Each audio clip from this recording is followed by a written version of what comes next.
Formerly a developer and director of software engineering, Andrew Rodwin is a crypto assets and blockchain trainer in the Boston area. Add Jim Chanos to the list of venerable experts who consider cryptocurrencies to be a scam. Warren Buffett, Bill Gates, Robert Shiller and many others have made their opinion clear. According to 99bitcoins.com, Bitcoin has been declared dead 300 times. In a recent interview, Chanos says, among other things, cryptocurrency is a security speculation game masquerading as a technological breakthrough. Jim Chanos is an expert on financial fraud. He even teaches a course on it at Yale. But he is not an expert on cryptos. Neither is Buffett. Their cluelessness about the topic shows. In positing an argument, they subscribe to Huey Long's rhetoric dictum weak point, holler louder. At a high level, the flaw in their positions is, I know finance, crypto is finance, so I know crypto. Finance is one of many aspects of crypto. Treating crypto as just another financial instrument is naive. It's not an equity. It's not a commodity. While Chanos is not the only one guilty of misusing the term cryptocurrency, it's still seriously misleading. Not every crypto is a currency. Ethereum arguably isn't. Cardano isn't. Hundreds more aren't. If he took the time to learn more about crypto before issuing sweeping statements, Chanos would use the generic term crypto asset. Throughout the interview, Chanos makes a series of vague, misleading, unsupported contentions. Chanos opens with a high-level description of financial fraud patterns. As he is an expert on that, and I'm not, I assume that what he writes on this topic is airtight. Once he veers into crypto, I no longer give him the benefit of the doubt. After covering fraud patterns, Chanos makes the following logical jump. So today we've got Bitcoin and ICO's initial coin offerings, which went ballistic in 2017. I suspect going forward we're going to see more and more evidence of questionable companies as this bull market keeps advancing and aging. We're now 9 years into this bull market, same as the 90s, so I suspect that now things are starting to percolate. I think Bitcoin and the ICOs are just one manifestation of that. Chanos is saying that 1 Bitcoin and 2 ICOs fit the pattern of questionable investments typified by the tail end of a bull market. He doesn't provide any detail of why they fit the pattern. They just do. By the same logic, the world was flat because people declared it was flat. And by this argument, any new venture in the tail end of a bull market can be lumped into this category, shy of any analysis of why or why not it might fit the pattern. It's a round hole, so it must be a round peg. In reality, it's a square peg, but no matter. Hammer it into place, apples and oranges. Additionally, lumping in Bitcoin with ICOs is sloppy at best. Bitcoin has been around since 2008. ICOs were not. And 2008 was not a bull market, to say the least. The phrase Bitcoin and the ICOs is an apple and orange fruit salad of meaninglessness. And the ICOs is a hugely diverse set of projects. Chanos is correct that some, perhaps most, are questionable, as a recent Wall Street Journal article demonstrated.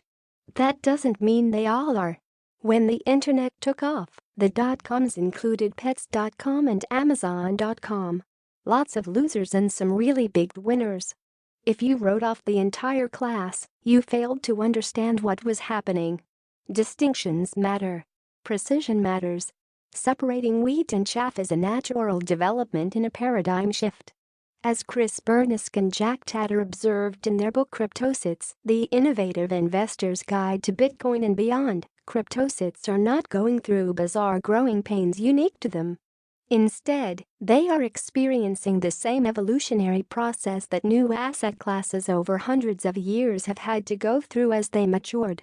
In writing about the interplay between financial and capital markets, Venezuelan economist Carlota Perez posited a similar dynamic. Chanos then says, at one blockchain gathering there were a set of rented Lamborghinis parked outside to entice the traders and day traders and retail investors. This, too, can be yours if you hop aboard the blockchain and Bitcoin bonanza. The Lambo argument. Thank you. Consensus 2018. Yes. The rented Lambos were an epic fail. When a handful of spoiled traders choose to embarrass themselves flaunting symbols of conspicuous consumption, they're easily lampooned. But it's not relevant to whether cryptos are innovative or fraudulent, any more than Nikola Tesla dying a pauper reflects on the value of his inventions. The idiots with the Lambos are not Bitcoin. They're just idiots with Lambos. After a brief exposition on the relationship between government and fiat currency, which struck me as right on target, Chanos adds, in the new Bitcoin and crypto craze, the whole idea is that we need to get away from fiat currencies by creating our own fiat currency for which there is no lender of last resort, no third-party adjudicator. Well, yes. And no. The whole idea with Bitcoin, but not all cryptos, is to create a currency which governments and banks cannot screw up. As in Weimar Germany. As in 2018 Venezuela. As far as third-party adjudication goes, that can be used for good or ill. China, for instance, uses financial control to punish dissidents. And look at Venezuela. And Argentina. Chanos only cites the good, not the ill.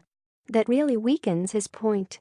Apocalypse now, but here is where Chanos really goes off the rails. For those who believe it's of store of value in the coming apocalypse, the idea is that you're going to have to safeguard your key under a mountain with fingerprint and eye scan security, while the hordes are outside your bunker trying to get in to use it. For what? I have no idea.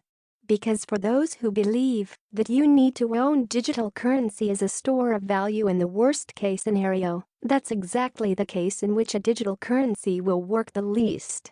Food would work the best. And if you say, well, fiat currency is going to bring the world down, which could, of course, happen, then I say the last thing I'd want to own is Bitcoin if the grid goes down. I've spent about 2,000 hours reading up on cryptos and never once saw that apocalyptic use case. Chanos apparently has crypto asset enthusiasts conflated with survivalists.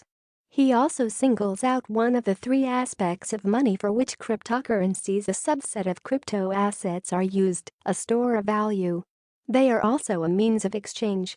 For rhetorical purposes, the end times store of value rant is catchier, but it's not grounded in reality.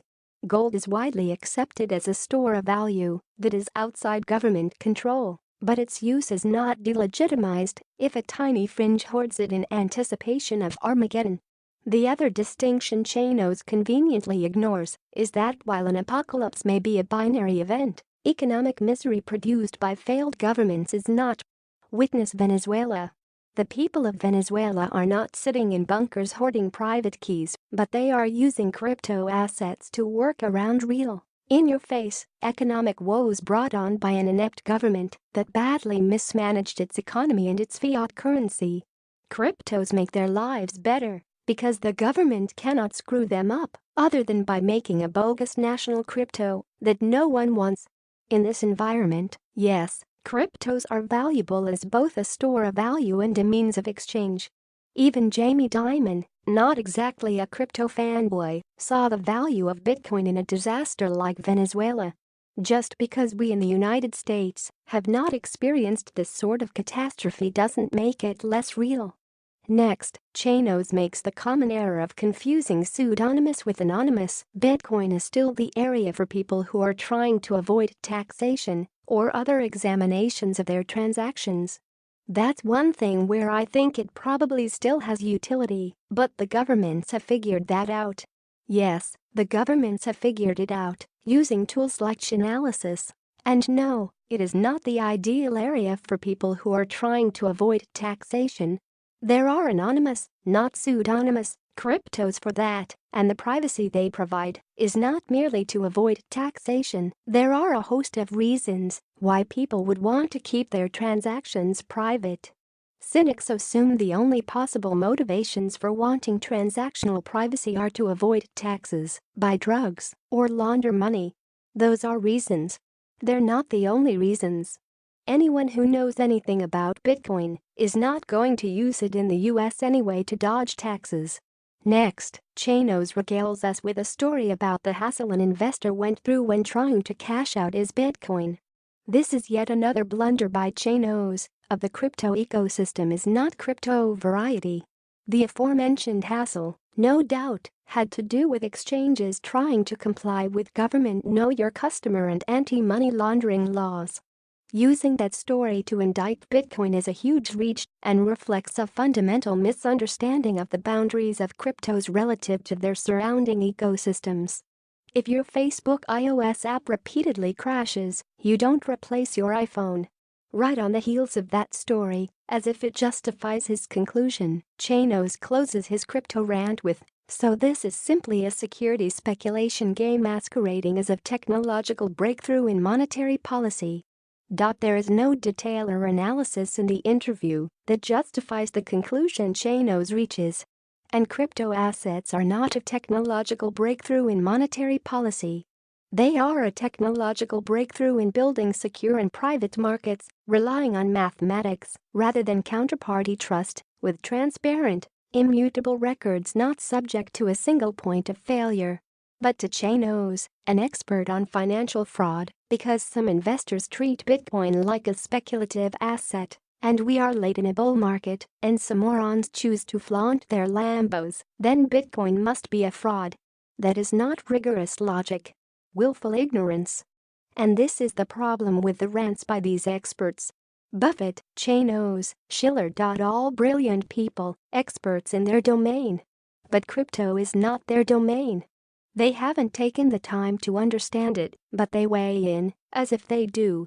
Warren Buffett called Bitcoin rat poison squared. Though late to the party, Berkshire Hathaway is now a Big Apple investor. If someone stood up at a Berkshire Hathaway meeting and complained that Apple's stock was rat poison squared, how seriously would Buffett take that position? No one knows how all of this will turn out, of course. It's entirely possible that Chanos and Buffett, et al., are right about cryptos. They may turn out to be an utter failure. But if so, Chanos got lucky. He could have reached the same conclusion by flipping a coin. Chanos was lazy.